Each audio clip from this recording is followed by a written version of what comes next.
This is Tumur Hussain reading for previewer Randolph Ramsey. Metroid Dread doesn't waste any time in introducing what exactly there is to dread in the long-awaited sequel. Many of the game's trailers so far have featured the long-limbed, quadripedal robots known as EMMIs, who seem to be near impossible to kill sentries that series protagonist Samus Aran must simply avoid. EMMIs, or at least one version of them, are there right from the start of your adventure, and during my recent hands-on playthrough of the game's opening sector, EMMIs proved to be an effective, compelling way of instilling a healthy amount of panic to the series' tried and true core of action and exploration.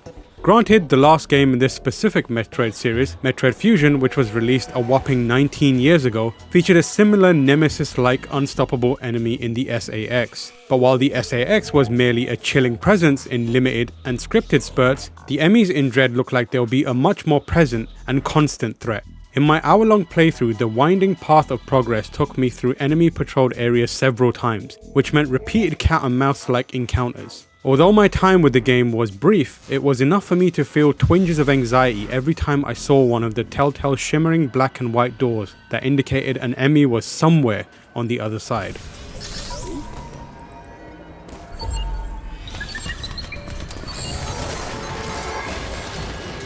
But let's take it back a step and frame where Metroid Dread takes place within the wider series. Dread is, officially, the fifth game in what Nintendo terms as the 2D saga, which started with the original Metroid on the Famicom way back in 1986, or 1987 for the NES. The series, which also includes Metroid 2, Super Metroid, and Metroid Fusion, charts the story of bounty hunter Samus Aran and her seemingly intertwined fate with the species known as Metroids, as well as her encounters with a parasitic lifeform known simply as X, a whole bunch of space pirates, and a mysterious extinct, or are they, civilization known as the Chozo.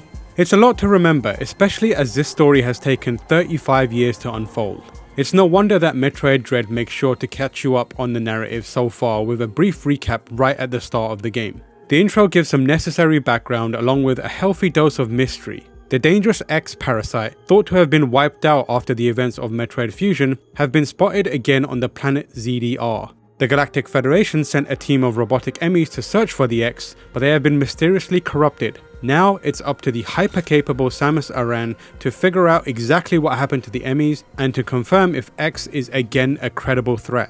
Adding to the mystery is an unidentified Chozo warrior who promptly whoops Samus's butt the minute she lands on ZDR, stripping away most of her abilities before abandoning her at the bottom of ZDR's extensive tunnel system. And yes, that means that in a break from the usual Metroid tradition, Samus has to work her way up instead of down during the game. Despite the forced ability reset, Samus is still a sprightly bounty hunter at the start of Dread, and controlling her as she moves around the opening sector of Acteria is a breeze. Her new ability to slide under low obstacles makes early movements especially zippy. This mobility is her key defense against the aforementioned EMMIs. While the first EMMI you'll encounter is broken and only serves as a tutorial showing how EMMIs can be destroyed once you get a rare power-up, the second is much more ominous. It's fully mobile, moves quickly, can scale up walls and ceilings, and is totally impervious to Samus's weapons. In Metroid Dread, it seems that EMMIs will be limited to certain areas within each sector. EMMIs patrol their designated zones, sending out sonic pings visualized by yellow circles on the screen to detect sound or movement. Once they detect something, they'll quickly investigate, and if you're spotted, it's a relentless chase until they lose sight of you. During my playthrough, I had to continuously traverse EMMI patrol zones as I looked for the way out, which, in typical Metroid fashion, involved detailed exploration and eventually earning new abilities to find ways to reach what seemed like inaccessible areas.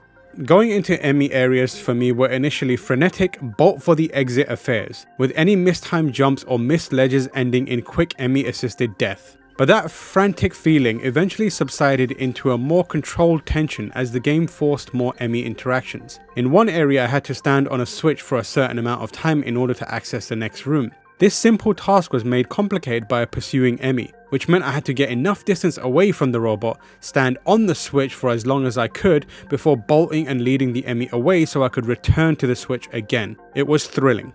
Despite their apparent indestructibility, there are ways to get away from an EMMI, and it's another area where Dread manages to ably ratchet up the tension. You can, if you're quick enough, counter an EMMI attack once it has you in its grasp. Much like in Metroid Samus Returns, most enemies I encountered in Metroid Dread could be countered just before they attacked, but the window for countering EMMIs was especially tiny. Out of perhaps the 7 times I was caught during my brief playtime, I only managed to counter once, and even then it seemed more like luck than skill on my part. You'll also be able to completely destroy an EMMI in a sector once you find and defeat that sector's main control unit and grab a single-use Omega Cannon power-up. When you take on an EMMI with this power-up, your point of view shifts to a close behind-the-back view of Samus, from where you can aim your fire directly at the robot's armored head. It takes quite a few shots to first blow away the armor and then deliver the finishing blow, and the act of holding my nerve and shooting an EMMI as it slowly advanced towards me was quite a rush.